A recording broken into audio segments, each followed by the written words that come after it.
Today it's time for a Necron unboxing.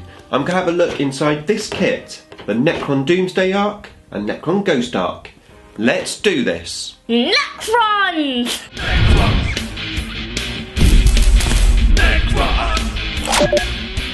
Nick speaking, and welcome to this video. Right, today I am going to unbox the Necron Doomsday Ark / Ghost Ark. I am looking forward to having a look in this box. I do already own a couple of these models, but it's been a long time since I built them. Now, before we have a look inside the box, if you would like to keep up to date with the Wonders of Warhammer 40k, not miss a Necron upload, then please subscribe and hit the bell button so you don't miss a video. Okay, so before we go table down and have a look inside this awesome box, I just want to say a massive thank you to Al from Al Wood's Modelling Mayhem, because actually this box was donated from him. So Al, a massive thank you.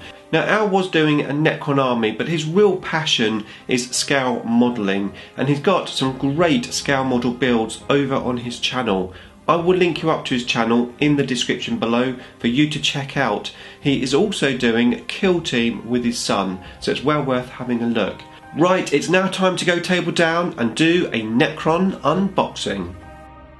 Okay, so here is the kit, and this is of course a dual kit. So you can make the Ghost Ark as pictured on the front, or you can make the Doomsday Ark as pictured on the back. So let's get the cellophane off, have a quick look inside. Okay, cellophane off. Right, let's get the lid off. Okay, here we go. Look at that, a massive box for the sprues. This box could be half the size and get all of the sprues in there, but anyway, isn't that life? Buy a packet of crisps, open it up and it's half empty. Right, so we've got some sprues and of course the instruction book.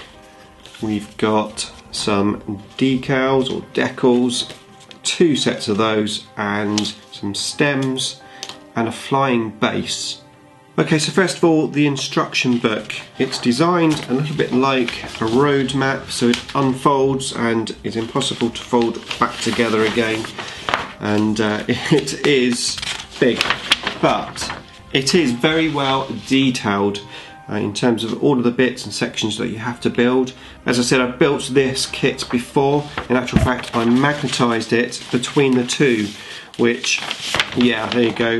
I was never very good at folding maps. I magnetised it between the two so that you could obviously get the most out of the kit. Right, let's have a look at the sprues. So we've got 3 sprues in total.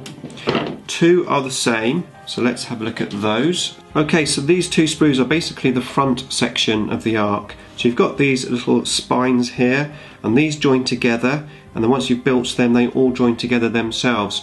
Now, the thing to bear in mind is, although they're not supposed to go in any particular order, I've heard of horror stories where they don't actually fit very well, so don't forget to dry fit everything before you glue it. You've also got the warriors on here. These are for the Ghost Ark. Now, if you're planning on building this as a Doomsday Ark, it means you get all these warriors left over, and these are great for making objectives or just for basing material. You have one half of the big gun for the Doomsday Ark on this sprue, the other half of course on the other sprue. Then you have your gauze flayers just there. The detailing on this kit is pretty awesome, and if you're not going to magnetise them, you end up with quite a few spare parts left over, which is pretty cool. So as I said, you get 2 of those sprues. Okay, so this is the other sprue. This is effectively the back section of the model with these 2 big arcs. You'll be using that for both of the kit options, along with all of these other panels. I would recommend, it's probably worthwhile considering painting some of these pieces before you actually glue them together. And that would include the driver of this vehicle, because that can be quite fiddly to actually glue together, so I would recommend you paint the driver before you glue him in. Now, as I said, you get 2 sheets of decals. I don't use decals or transfer sheets on my models, but they are in the kit. And then you get the flying base. Now, you get 2 very short stems I prefer to have a bigger stem with my Ghost Arks. Now it's fair to say that this little stem fitting on that big Ghost Ark, which is about that big in size, is a bit wobbly. You could potentially look at using a different basing system, maybe magnetize it. I know some people use two bases, one at the front and one at the back.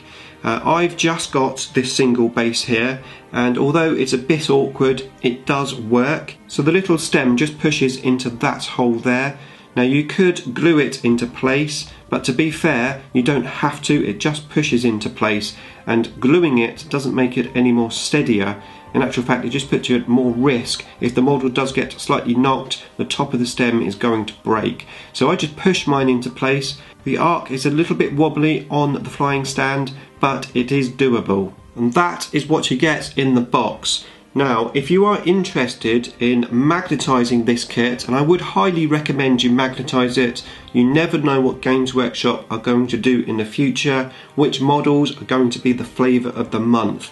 I do have a magnetizing tutorial which you can check out. I'll put a link in the top right hand corner there for you to have a look at.